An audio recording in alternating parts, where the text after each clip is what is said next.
Objectif News vous présente l'interview de 18 heures.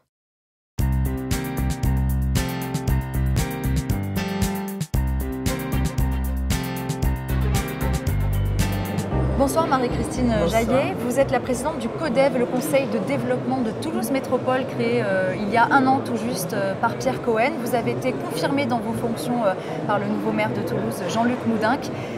Le CODEV, c'est une assemblée consultative. Qui compose cette assemblée ? Alors c'est une assemblée consultative composée de représentants de la société civile, comme on dit. Alors société civile organisée, les organisations professionnelles, syndicales, les organismes publics, parapublics, les associations, un certain nombre de personnes qualifiées et très important, un collège territorial. C'est-à-dire que le CODEV est le conseil de développement de Toulouse Métropole, c'est-à-dire pas simplement de Toulouse, mais bien de la métropole. Et il est important que le CODEV puisse rendre compte du point de vue des communes, de l'ensemble des communes dans leur diversité qui composent la métropole. Donc il y a un collège territorial avec, pour chaque commune, la possibilité de nommer un membre. Et nous avons pour projet, ultérieurement, de composer un 6e collège qui serait un collège d'habitants dits lambda sur des modalités qui restent à discuter, mais plutôt côté tirage au sort, de manière à pouvoir aussi avoir l'expression citoyenne, on pourrait dire ordinaire. Le CODEV exprime un avis.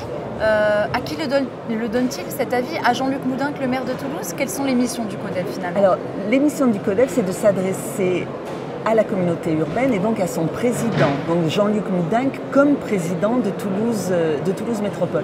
La fonction du CODEV, c'est effectivement de contribuer à la réflexion sur le développement au sens large de la métropole toulousaine et de la mise en œuvre des politiques publiques. Donc une des fonctions du CODEV, c'est d'enrichir ce point de vue-là par des contributions sur les sujets dont la communauté urbaine saisit le CODEV ou dont le CODEV se saisit lui-même. Première fonction.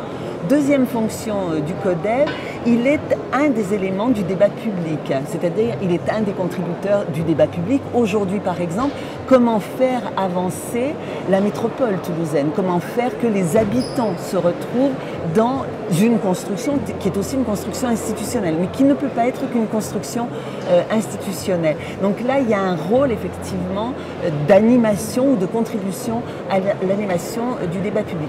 Et dans la loi MAPAM, le CODEV sera appelé ultérieurement à participer à l'évaluation des politiques publiques, c'est-à-dire à donner un point de vue, un avis sur la conduite, les modalités, le contenu des politiques publiques. Ça viendra plus tard probablement. La loi MAPAM, c'est celle qui crée les métropoles? Absolument, tout à fait. Et qui a conforté les CODEV qui ont été créés à l'origine par la loi Voynet, mais qui, pour les métropoles, le rôle des CODEV vient d'être confirmé par la loi MAPAM, tout à fait. Est-ce que le CODEV a été saisi justement sur certains dossiers par Toulouse Métropole? Alors, nous venons de recevoir une saisine qui nous a été adressée par Jean-Luc Moudenc en tant que président de la communauté urbaine. Que vous demande-t-il? Alors, il nous demande de travailler beaucoup. Donc, il nous demande de travailler beaucoup et je dis au passage, beaucoup en s'adressant à une assemblée consultative, vous l'avez dit, composée de bénévoles. La caractéristique des membres du CODEV, c'est qu'ils sont bénévoles. Donc, ils nous demandent, de travailler sur l'emploi, avec une question intéressante, c'est-à-dire comment la collectivité locale qui va acquérir de nouvelles compétences, de nouveaux pouvoirs devenant métropole, peut amplifier ces politiques locales en faveur de l'emploi. Première question. Avec là un échéancier assez rapide, avec l'idée que nous devrions être en situation de remettre un premier avis fin du premier trimestre 2015. Ça vous paraît jouable? Ça nous paraît jouable, tout à fait. Ça veut dire qu'il faut trouver un mode d'organisation qui nous permette efficacement de travailler dans ce laps de temps. Autre question, la question de la politique de la ville. On a beaucoup investi dans la politique de la ville. Elle est en relatif échec. Elle a des réussites, mais elle n'a pas sorti tout à fait d'affaire les quartiers. Que peut-on faire? Voilà. Que peut-on faire de mieux, compte tenu aussi de l'émergence d'un certain nombre de nouvelles problématiques ou de nouvelles difficultés dans les quartiers? Troisième question, crise des finances publiques, baisse de la dotation de l'État. Comment permettre aux collectivités locales de continuer néanmoins à investir? Quelles modalités de financement développer, par exemple, partenariat public-privé ou autres modalités? Donc, réflexion un peu prospective. quatrième question, vous voyez que le menu est dense et roboratif.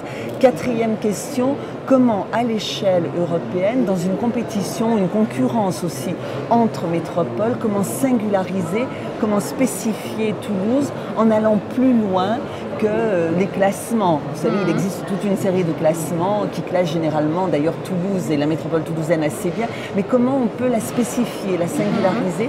Et cinquième question qui n'est pas la moindre de ces questions-là, c'est la question du patrimoine, c'est-à-dire comment construire une politique cohérente de valorisation du patrimoine, s'appuyer sur le patrimoine au sens large, matériel, immatériel, pour rendre attractive au fond la métropole toulousaine. Donc vous voyez que l'ensemble de ces questions participent d'une réflexion en cours qui est la réflexion sur les stratégies de développement, le projet pour la métropole de Toulouse. Et le point de vue là, du CODEV, c'est ce que je disais. Il y a le point de vue des élus, l'expertise des élus, il y a l'expertise technique des services. Ce qu'apporte le CODEV, c'est d'autres expertises citoyennes, associatives, professionnelles. Vous ne faites pas de préconisation? Alors, il peut y avoir des propositions. Et puis, la collectivité s'en empare ou pas. La décision lui appartient. Très bien. Merci beaucoup, Marie-Christine Jaillet, d'avoir été avec nous.